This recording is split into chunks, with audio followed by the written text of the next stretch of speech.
எல்லாருக்கும் வணக்கம். Welcome to home சமையல். இன்னைக்கு நம்ம பார்க்க போறது கம்பு தோசை எப்படி பண்ணுறதுன்னு தான். வாங்க பார்க்கலாம்.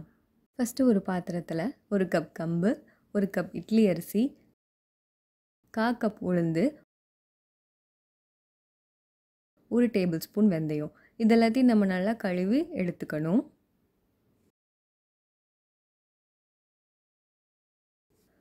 அப்புறம் இதெல்லாம் நல்லா முங்குற மாதிரி தண்ணி ஊற்றி அதை ஒரு 3 மணி நேரம் நல்லா ஊற வைக்கணும். இப்போ 3 மணி நேரம் ஆயிடுச்சு. நம்ம தண்ணி நல்லா வடிச்சிட்டு அரைக்கலாம்.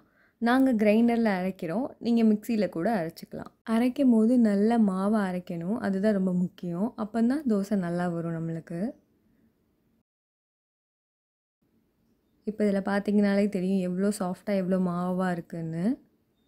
இப்படி அரைச்சி எடுத்துக்கணும். இப்போ இதில் ஒரு 1/2 டேபிள் ஸ்பூன் கல்லுப்பு போட்டு நல்லா மிக்ஸ் பண்ணிவிட்டு இதை நம்ம ஒரு 4 மணி நேரம் புளிக்க விட்டுறணும்.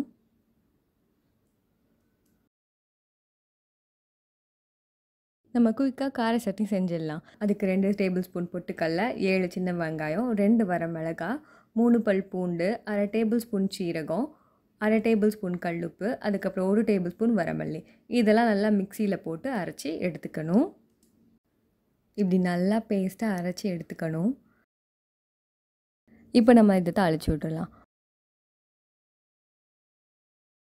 ஒரு கடாயில் 1 டேபிள் ஸ்பூன் எண்ணெய், 1 டேபிள் ஸ்பூன் கடுகு, அது நல்லா பொரிஞ்சு வந்ததுக்கப்புறம் கொஞ்சம் கருவேப்பிலை போட்டு நல்லா கிண்டி இதை நம்ம அரைச்சி வச்ச கார சட்னி கூட ஆட் பண்ணிக்கலாம்.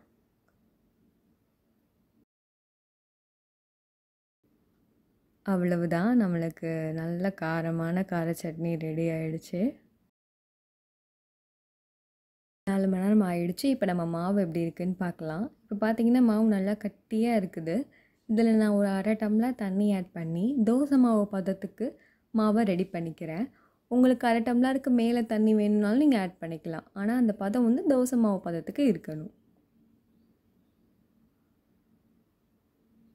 அவ்வளவுதான், கம்பு தோசைக்கு மாவு ரெடி ஆயிடுச்சு. இப்போ வந்து நம்ம தோசை ஊற்ற போகிறோம்.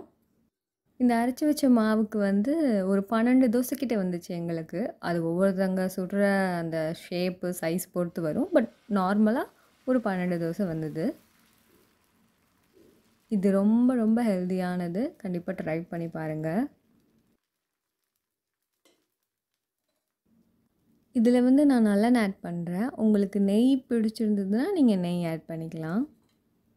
இப்போ இதை விட சிம்பிளான மெத்தட் என்னென்னா, நம்ம 1 கப் கம்பை ஊற வச்சு அரைச்சி எடுத்துக்கிட்டதுக்கப்புறம் நம்மக்கிட்ட ஆல்ரெடி இருக்கிற புளிச்ச தோசை மாவில் 1 கப்பை வந்து ஆட் பண்ணி அப்பமே கூட தோசை சுட்டு சாப்பிட்டுக்கலாம். ஆனால் அதை விட இது வந்து இன்னும் டேஸ்ட்டாக இருக்கும். அவ்வளவுதான், நம்மளுக்கு கம்பு தோசை ரெடி. நம்மளுக்கு ஹெல்தியான கம்பு தோசையும் நல்லா ஸ்பைசியான கார சட்னியும் ரெடி ஆகிடுச்சு. இந்த வீடியோ பிடிச்சிருந்தா லைக் பண்ணுங்கள். இந்த ரெசிபியை ட்ரை பண்ணி பார்த்துட்டு எப்படி இருக்குன்னு கமெண்ட் பண்ணுங்கள். நம்ம சேனல் ஹோம் சமையலுக்கு மறக்காமல் சப்ஸ்கிரைப் பண்ணுங்கள். நன்றி, வணக்கம்.